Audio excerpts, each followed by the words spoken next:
Is that airplane flying towards us or flying away from us? So at some point it's overhead. 3 miles. Well, it doesn't even matter. It's flying away because it's overhead and then it keeps going. Yeah. So only at a specific time, but It actually doesn't matter. Well, in this case, it does. It passes overhead at a certain time, and then 10 minutes later, it's gone whichever direction it's going. Altitude is the same. Of course, it's now further away. It's that way, or whatever way it's going. Doesn't matter. Yeah. Let's do number 1 real quick before you guys get too far into number 2. So up here, I've taken, now this is where you can all, if you have no idea, there's no reason to draw a picture up here really. I don't want to draw a sphere because I suck at doing that. But what I've done is I've figured out dVdt, which is what they give me. So it's not negative 4? So it's just decreasing? Yeah, escaping. Yeah, sure, you can go. So it's, but it's still, it's just decreasing at a rate of that. So you can put the negative in. That's cool. 4 times 5 times 40. Guys, real quick.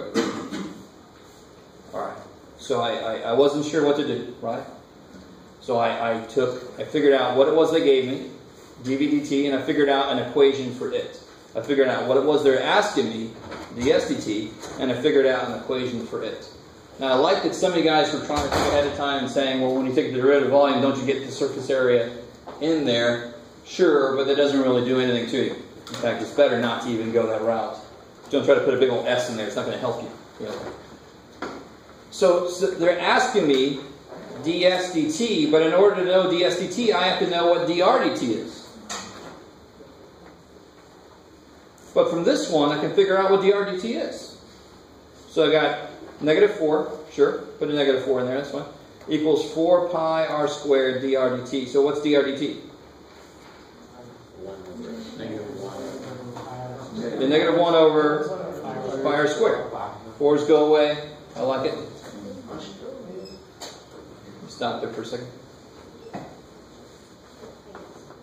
Is that right by itself? Now I can plug that in here.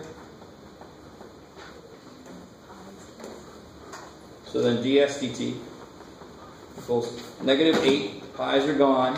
One of the r's cancels.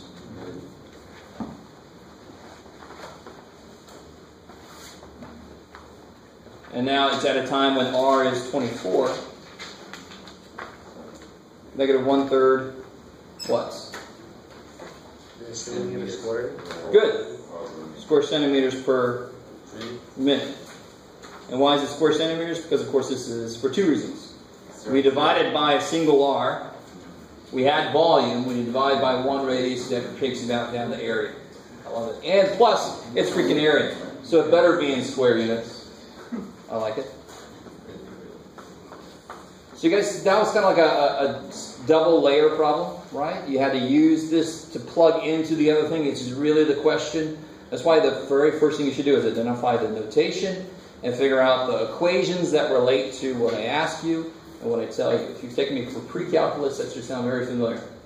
We have these optimization problems. They tell you something, the perimeter is this, and they ask you something. Maximize the area. Make equations for both. Use them in each other. Same damn thing again.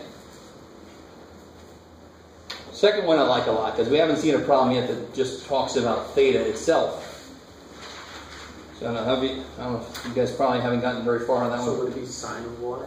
Is that where you... I don't know, maybe. So I drew this picture to help out, because everybody always forgets, but angle of anything, elevation, depression is always related to straight horizontal. So angle of elevation is going to be this angle. So it's going to be from the straight up. That's the angle of elevation. That sucks for my triangle though, right? So how do I get that angle into my triangle?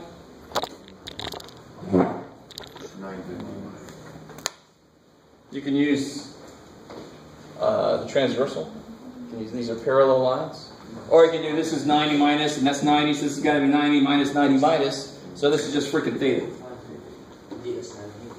Basically, it's like saying angle of elevation to something. If I was on the plane, that would equal the angle of depression. They have to equal each other, right?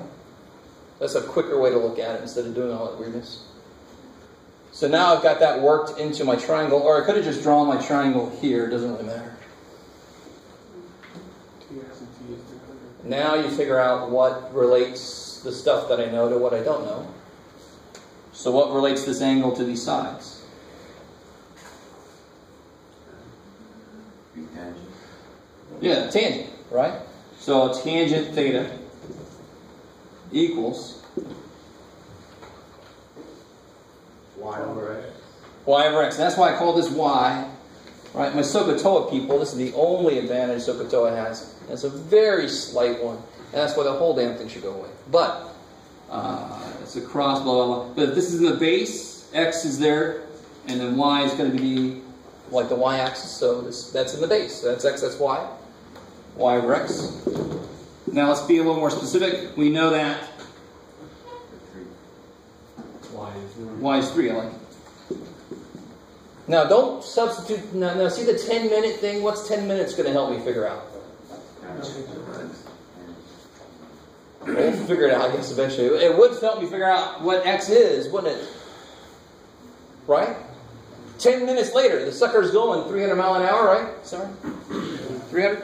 10 minutes later, I can figure out how far it's gone. It's a sixth of an hour. So how far has it gone in 10 minutes?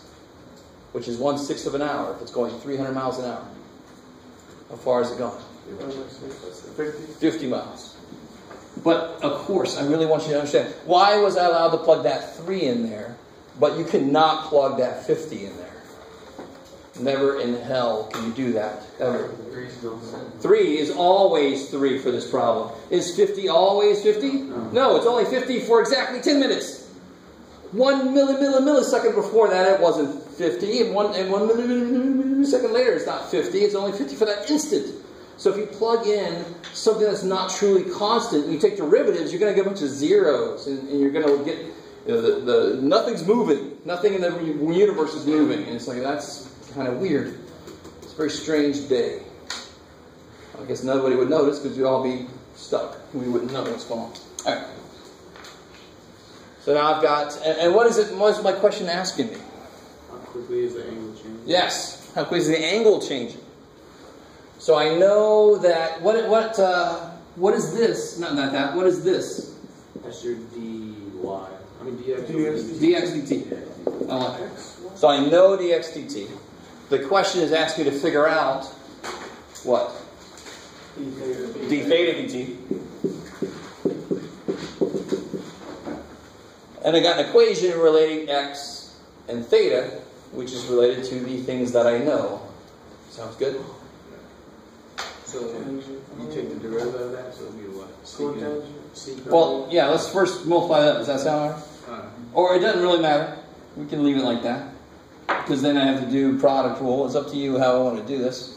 We can make this cotangent and make that side 1/3 of x so nobody's on the bottom. You guys kind of... You guys understand why I'm even considering anything here? I got a variable on the bottom. It sort of sucks. Not the best thing it could be. But if I made this cotangent, hey. So now what's the derivative of that side? It's going to be 1/3. 1/3. 1. Derivative. No. With respect to what? Yeah, dx dt. Remember, what's the derivative of cotangent? It's negative cotangent. Negative cosecant. Secant cotangent. Oh wait, no. Negative cosecant. Think. What have we left out? Nobody said sine or cosine. That's good. Negative. Tangent's derivative is secant squared. So cotangent must be negative cosecant squared. It's a nice mirror kind of thing going on, right? One's the good, and the other one's got the goatee. So this is negative cosecant squared theta. Good. D theta dt. So you multiply. Let me bring this up here.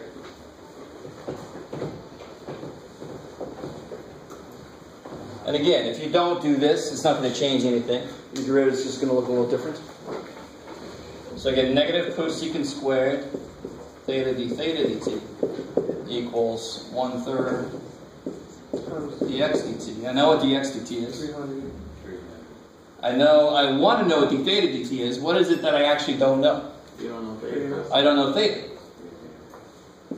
So I got to figure out what the hell theta is.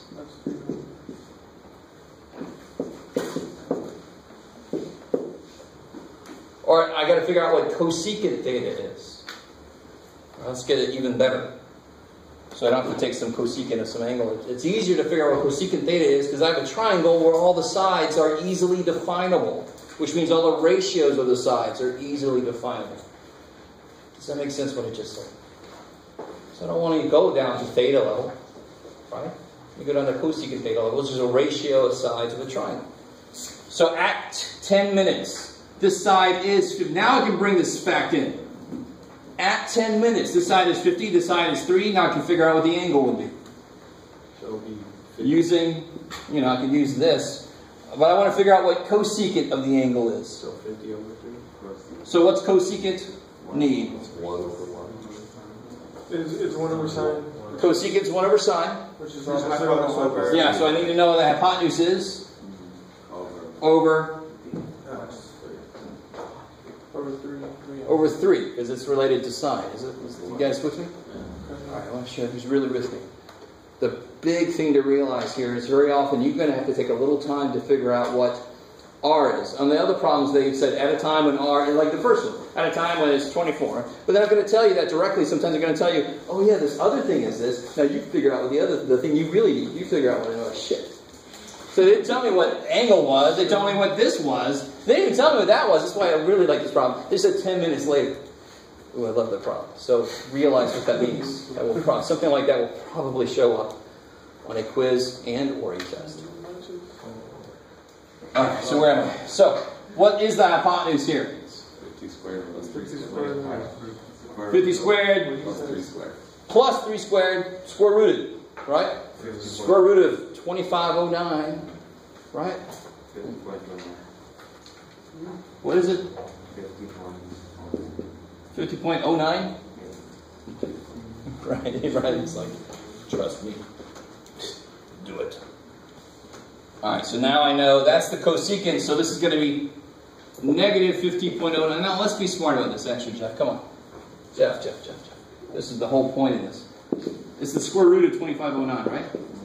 Is that cool with everybody? Because that's 50 squared plus 3 squared. And why do I not even care about taking that out? Because what I'm going to do to the cosecant, I'm going to square it. So this is negative 2509. We stop there. You guys see that? So be smart about not going all the way down to theta in situations like this. You just go down, you just get the sides of the triangle you're working with, and you can get the trig function from ratios of sides. And if you're doing Pythagorean theorem, you don't even have to go all the way out to figure out what the square root really is. Oh, did I make a mistake? Yeah, over 3. Because it's over sine. Oh, yeah, that's right. Well, it'll be over what? Because it's squared. So the cosecant theta would be square root of 2509 over 3. So this will be 2509 over 9. Cool. I like it. Thank you.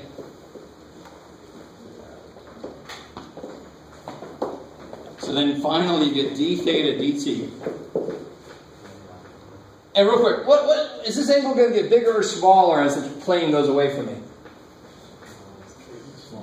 Think about it. As the plane goes away, you're going to have to look further up or further down? Down as it goes away from you. Does that make sense? When it's right overhead, how are you looking? You're looking, holy shit, 90-degree angle of elevation. As it goes away from you, now you're following it. This angle here is getting smaller and smaller. That's why it makes sense that the answer comes out to be negative. You with me? If I would have left this like this, the negative would have still come out because over x is x to the negative 1. There would have been a negative. Do you guys understand? So the negative is not just there because I did the switch. It's there because it's got to be there. Even if I didn't switch, this would still be a negative power. It'll still come out negative after you take the derivative. So it's not path dependent. Does that make sense? I don't care if you don't do this. The answer's still going to come out right if you do everything right. All right, where am I? So then you get 1/3 of 300 is 100 times 9 is 900. Negative that over 2509. Put that over there, right?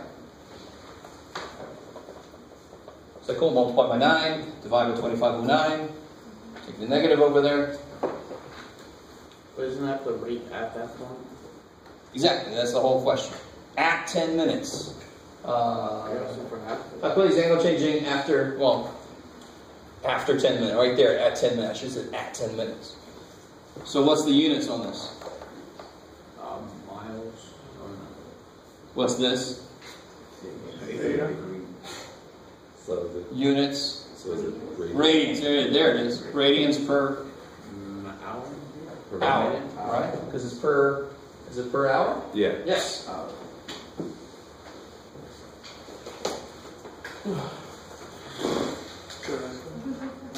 And 9 over 27 would be 1/3. This is a little bit smaller than 1/3. What is 900 divided by 25 over 9? 0.29? 358? Did I go the wrong way? Screw it, Jack. Oh, you divided by less, so it would be bigger. So negative 0.358 radians per hour. So every hour it goes by 0.358 radians less that you have to put your head, the angle at which your head's following that plane. I like that problem. Problem kicks ass. Now, before you guys leave,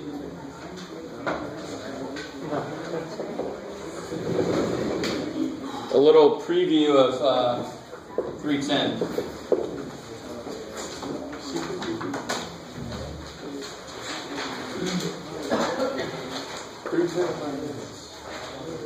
Here's the funny thing about the beginning of 310 to me. They make a big deal out of something that's old news, but it is still useful to repackage it a little bit.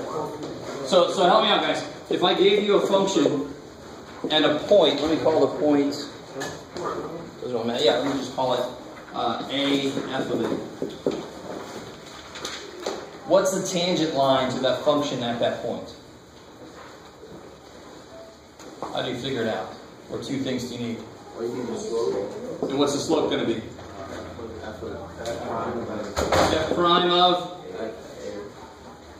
A, because I want the slope at that point, right? It's always harder when I don't actually give you the function. I just say, function. Alright, stay with me now. And what else do I need? I need a point. I got it. So how would I, y minus y1 equals m times x minus x1. Let's make this a little better. Instead of y, let's call it f of x, because that's what y is, right? Alright, let's bring that y1 over. I didn't do much there, right? It's the same stupid equation. You with me? So now watch though. This is saying that f of x is approximately equal to, what's the slope? F prime, x minus a, plus y1, which is f of a. So I desperately want you to realize two things. One thing. This is just the same. This is just that formula. This is just that formula. That's it. But I can now look at it as saying that this approximates that function. Period. Not saying what's the tangent line at a point now, but I'm saying near the point. And we'll talk about how near it has to be. Don't freak out. I'm not going to bring epsilon delta back into it. Right? But I still got plenty of time here. Where are you guys going? It's like football minute here.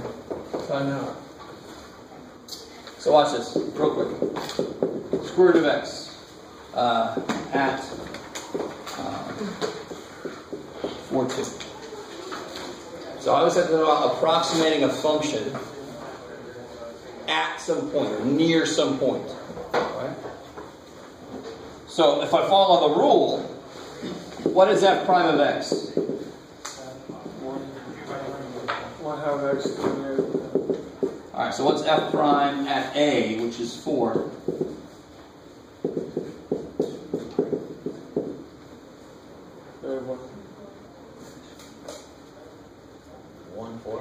1/8. What's the square root of 4? Oh, put it on the bottom. 1/2 times 1/2 is 1/4. Cool. So then f of x, which is the square root of x, can be approximated by this line. Not very far, but still, is approximately 1/4 x minus a, and what's a? 4. Plus, right, I'm just doing this. Plus, what's f of a? There it is. So I get, it's approximately equal to 1/4 x plus 1. Yeah. So somebody help me out real quick. What's the square root? So do this in your calculator. It's got to be near 4. So let's do 3.9. What's the square root of 3.9? Help me out. Who's got a calculator? The quicker you do this, the quicker we can go.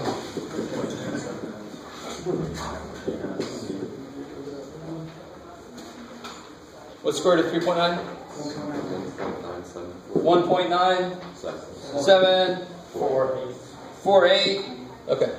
And what's, now if I plug 3.9 in here, what do I get? What's 1/4 of 3.9 plus 1? 1.97 freaking 5, which to a human would be like, well, damn straight, that's the same damn thing.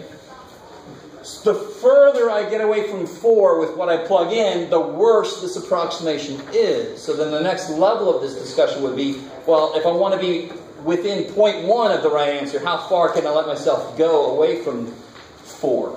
Is that epsilon? No, we're not going to. No. Only if you want to make it so. And I'm not going to, and it's up to you if you want to make it so. Is this like defining the function from the definition? This is the first step on something that you will only complete if you take Math 280, which would be higher derivatives, making better and better approximations. But this is a straight line approximation, because of course if I take any differentiable function and I zoom in on it, it becomes a straight line. So a straight line should approximate it, as long as it doesn't go too far away. So the higher derivative you take, the closer it's going to be. The higher derivatives, if I somehow put them in here with that, will make the approximation better and better and better and better. And in 280 you actually are able to do infinite terms. That's series to make the approximation perfect, which is actually more doable than you think. Yeah.